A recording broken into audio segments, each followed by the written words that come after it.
Hi friends, 2024 ఐపీఎల్లో next match Mumbai Indians మరియు Kolkata night riders మధ్య జరగబోతోంది. ఫస్ట్ మనం జెర్సీ విన్నర్స్ నేమ్స్ చూసేద్దాము. ఈదన్న, గోపాల్, రాకేష్, నవీన్, సూర్య ఈ 5 మంది జెర్సీ విన్నర్స్ అనమాట. వీళ్ళని నేను కాంటాక్ట్ అవ్వడము జరిగింది, జెర్సీ సెండ్ చేయడము జరిగింది. ఇంకా నెక్స్ట్ మీరు జెర్సీ గివ్వేలో పార్టిసిపేట్ చేయాలి అంటే మన తెలుగు బస్ టెలిగ్రామ్ ఛానల్లో జాయిన్ అవ్వాలి. డిస్క్రిప్షన్ బాక్స్లో లింక్ ఉంది. అలాగే మన యూట్యూబ్ ఛానల్ సబ్స్క్రైబ్ చేసుకోవాలి. ఈ 2 చేసిన తర్వాత ఈ వీడియో కామెంట్ సెక్షన్లో మీరు జస్ట్ మీ నేము, మీ ఇన్స్టాగ్రామ్ ఐడి, మీ ఫోన్ నెంబర్ని కామెంట్ చేశారు అంటే నేను మిమ్మల్ని కాంటాక్ట్ అవుతాను. సో ప్రతిసారి చెప్తున్నాను, ప్రతి ఒక్కరు విన్నర్ అవ్వలేరు అనమాట. సో వెయిట్ చేయండి, ఇప్పుడు కాకుండా ఇంకొకసారి ఖచ్చితంగా వస్తుందన్నమాట. చాలా మందికి అలాగే 1 ఇయర్ 2 ఇయర్స్గా జెర్సీ రాని వాళ్ళకు కూడా ఈ మనం 2024 ఐపీఎల్ స్టార్టింగ్లోనే జెర్సీస్ అందాయి. సో ప్లీజ్ పేషెన్స్తో ఉండండి. ఇక ఈ 2 టీమ్స్ ఎటువంటి ప్లేయింగ్ ఎలెవెన్తో వస్తాయి. ఫస్ట్ మనం పాయింట్స్ టేబుల్ ప్రకారం వీళ్ళ ప్రెజెంట్ స్టేటస్ చూసాము అంటే ముంబై ఇండియన్స్ చాలా ఘోరమైన పరిస్థితుల్లో ఉందన్నమాట. కానీ కేకేఆర్ చాలా కంఫర్టబుల్ పొజిషన్లో ఉంది. సో లాస్ట్ టైం కూడా ముంబై ఓడిపోయింది, కానీ కేకేఆర్ విన్ అయింది లాస్ట్ మ్యాచెస్లో. సో ప్లేయింగ్ ఎలెవెన్ ప్రకారం చూసుకున్నామంటే ముంబైలో ఒక చేంజ్ ఉండే ఛాన్స్ ఉందన్నమాట. నువాన్ తుషారా ప్లేస్లో రొమారియో షెపర్డ్ తీసుకొని వస్తారా, దే కెన్ ట్రై చేసే ఛాన్స్ ఉందన్నమాట. ఒకసారి చూసాము అంటే Ishan Kishan, Rohit Sharma, Suryakumar Yadav, Tilak Varma, Hardik Pandya, Nehal Wadhera, Tim David, Mohammad Nabi, Gerald Coetzee, Piyush Chawla, Jasprit Bumrah, impact ప్లేయర్గా నువాన్ తుషారా లేదా రొమారియో షెపర్డ్. ఇక మనం కేకేఆర్ ప్లేయింగ్ ఎలెవెన్ విషయానికి వచ్చాము అంటే చాలా మందికి తెలుసో తెలియదో మనం టెలిగ్రామ్ ఛానల్లో అప్డేట్ చేశాము. Harshit Rana, so KKR bowler అనమాట. అతను ఈ మ్యాచ్ ఆడడం లేదు, ఎందుకంటే ఒక మ్యాచ్ బ్యాన్ అయ్యాడు. ఐపీఎల్ కోడ్ ఆఫ్ కండక్ట్ని ఏమంటారు, కొంచెం ఎక్కువ పనులు చేశాడంటే మీకు తెలుసు కదా, ఫైన్స్ వేస్తూ ఉంటారు కదా, దాన్ని సరిగ్గా పాటించినందున అతను మరి ఏమో ఫ్లయింగ్ కేసు అయితే మధ్యలోనే ఆపేశాడు. అంటే ఫస్ట్లో స్టార్టింగ్లో ఒకసారి పెట్టాడు, అప్పుడు ఫైన్ పడింది అనమాట. మయాంక్ అగర్వాల్కి ఫ్లయింగ్ కేసు పెట్టినప్పుడు హర్షిత్ రాణా. సో మన మ్యాచ్లో అయితే పెట్టడానికి ట్రై చేసి మళ్ళీ తీసేశాడు. మరి దానికా ఇంకొక దానికా క్లారిటీ తెలియదు. బట్ ఒక మ్యాచ్కి అయితే బ్యాన్ అయ్యాడు. సో అతను ఉన్నాడు. మరి అతను లేనప్పుడు ఎవరు వస్తారు ఇంపాక్ట్ ప్లేయర్గా? సో అది ఇక్కడ ఒక క్వశ్చన్గా మారిందనమాట. సో నాకు తెలిసి వాళ్ళకు ముంబైలో ఆడుతున్నారు కాబట్టి వాంఖేడే గ్రౌండ్లో స్పిన్నర్స్ అవసరం లేదు, ఉన్నవాళ్ళు చాలు. సో నాకు తెలిసి చేతన్ సక్రియర్ ఏమైనా తీసుకొని వస్తారేమో చూడాలి. ఇక ఇంకొక చేంజ్ ఏంటి అంటే నితీష్ రాణా ఫుల్లీ ఫిట్ అనమాట. సో ఇప్పుడు నితీష్ రాణా కూడా ఇంపాక్ట్ ప్లేయర్గా రఘువంశీ వస్తున్నాడు అప్పుడప్పుడు చూసాము అంటే. సో అతని ప్లేస్లో నితీష్ రాణా ప్లేయింగ్ ఎలెవెన్లోకి వచ్చే ఛాన్స్ కూడా ఉంటుంది. సో చూసాము అంటే Phil Salt, Sunil Narine, Venkatesh Iyer, Shreyas Iyer, Andre Russell, Rinku Singh, Ramandeep Singh, Mitchell Starc, Vaibhav Arora, Chetan Sakariya, Varun Chakravarthy, impact ప్లేయర్గా రఘువంశీ లేదా నితీష్ రాణా. ఈ విధంగా 2 టీమ్స్ ప్లేయింగ్ ఎలెవెన్ ఉండే ఛాన్స్ ఉంది. మరి ఈ మ్యాచ్ ఎక్కడ జరుగుతుంది? ముంబై హోమ్ గ్రౌండ్ అయినా వాంఖేడేలో జరుగుతుంది. మరి ఈ పిచ్ రిపోర్ట్ ఏంటి? Wankhede ground obviously batting wicket అనమాట. ఫాస్ట్ బౌలర్స్కి అనుకూలిస్తుంది compare to spinners. And dew అనేది ఖచ్చితంగా కూడా ఉంటుంది. టాస్ గెలిచిన వాళ్ళు ఖచ్చితంగా చేసింగ్ వైపు వెళ్ళిపోతారు. ఇక టోటల్ మ్యాచెస్ ఇక్కడ 115 జరిగితే బ్యాటింగ్ ఫస్ట్ చేసిన టీం 52 టైమ్స్, బ్యాటింగ్ సెకండ్ చేసిన టీం 63 టైమ్స్ గెలిచాయి. యావరేజ్ ఫస్ట్ ఇన్నింగ్ స్కోర్ ఇక్కడ 170, యావరేజ్ సెకండ్ ఇన్నింగ్ స్కోర్ ఇక్కడ 160.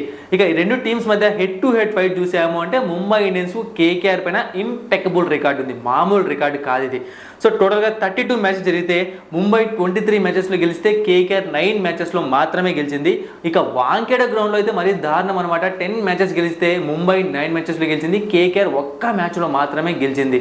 సో ఇక ఈ 2 టీమ్స్ అంటే Mumbai Indians against KKR, Mumbai Indians players అందరూ అగెనిస్ట్ కేకేఆర్ టీం ఎలా పర్ఫామ్ చేస్తారో ఆ విషయం తెలుసుకుందాం.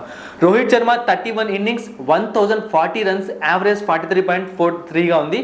ఇక Ishan Kishan 7 innings 204 runs, Suryakumar Yadav 10 innings 380 runs 47 average, Tilak Varma 3 innings 74 runs, Nehal Wadhera 1 innings 6 runs, Hardik Pandya 12 innings 392 runs 11 wickets, Tim David 2 innings 37 runs, Mohammad Nabi 2 innings 25 runs 2 wickets, Gerald Coetzee ఎప్పుడు ఆడలేదు, Piyush Chawla 12 innings 11 wickets, Jasprit Bumrah 16 innings 20 wickets, Nuwan Thushara ఎప్పుడు ఆడలేదు.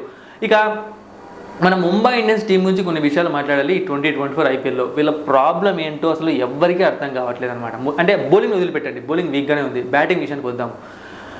ఫస్ట్ బ్యాటింగ్ ఇచ్చారనుకోండి, కనీసం అంటే ఒక పోటీ పడే స్కోర్ కూడా చేయరు. సరే సెకండ్ బ్యాటింగ్ ఇచ్చే స్కోర్ని చేయండి అన్నాం అనుకోండి, ఆ స్కోర్కి దగ్గర వరకు వెళ్తారు, వెనక్కి వచ్చేస్తారు.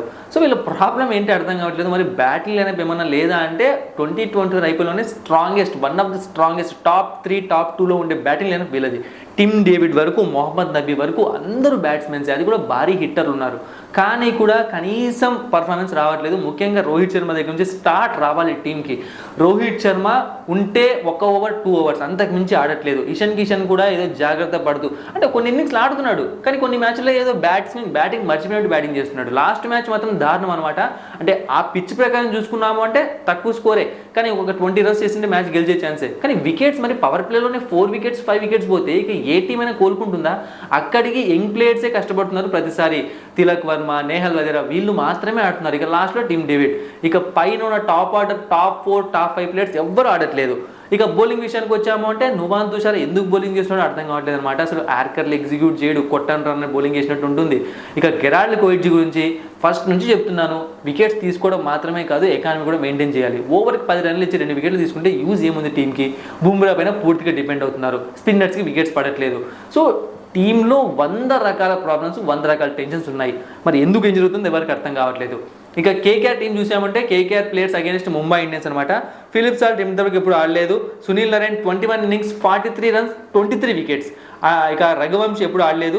Venkatesh Iyer 4 innings 250 runs 83.3 average ఉంది. వెంకటేష్ అయ్యర్కి చాలా మంచి రికార్డు ఉంది.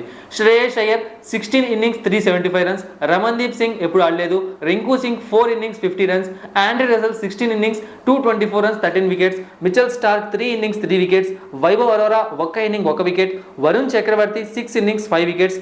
Chetan Sakariya 2 innings 1 wicket. So ఈ విధంగా ఉంది. ఇక కోల్కతా టీం విషయానికి వచ్చాము అంటే వీళ్ళది చాలా దారుణంగా ఆడుతున్నారు అనమాట. అయితే వీళ్ళ ప్రాబ్లం ఏంటి అంటే ఎక్కడ వస్తుంది అంటే ఫస్ట్ బ్యాటింగ్ చేస్తే వస్తుంది వీళ్ళ ప్రాబ్లం. చేజింగ్ చేస్తే స్కోర్ చేసేస్తారు, కానీ ఫస్ట్ బ్యాటింగ్ ఇచ్చామనుకోండి చాలా సింపుల్గా టెన్షన్ పడతారు అనమాట. అంటే ఎంత స్కోర్ కొట్టినా సరే ఆ స్కోర్ని చేసి చేపించేస్తారు, ఆల్మోస్ట్ ఓడిపోతారు మ్యాచ్. సో ఆ విధంగా ఉంది వీళ్ళ ప్రాబ్లం. ఇక బ్యాటింగ్లో బౌలింగ్లో పెద్ద ప్రాబ్లమ్స్ కనిపించట్లేదు.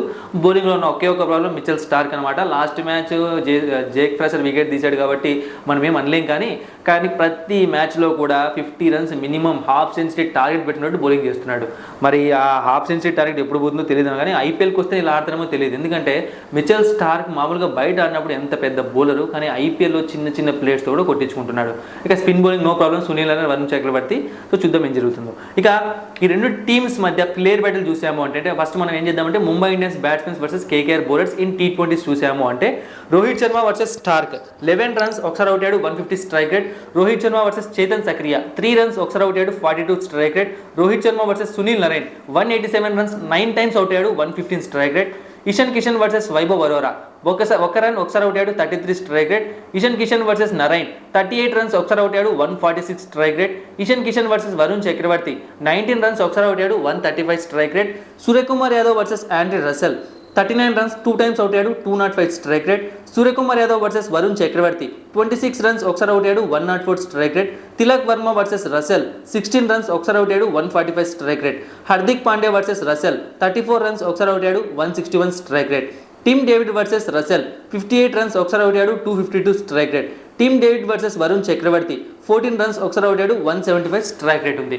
ఇక నెక్స్ట్ మనం Kolkata batsmens against Mumbai Indians bowlers చూసాము అంటే వికెట్ పడిన వాళ్ళందరూ ఇన్ T20 ఫార్మాట్.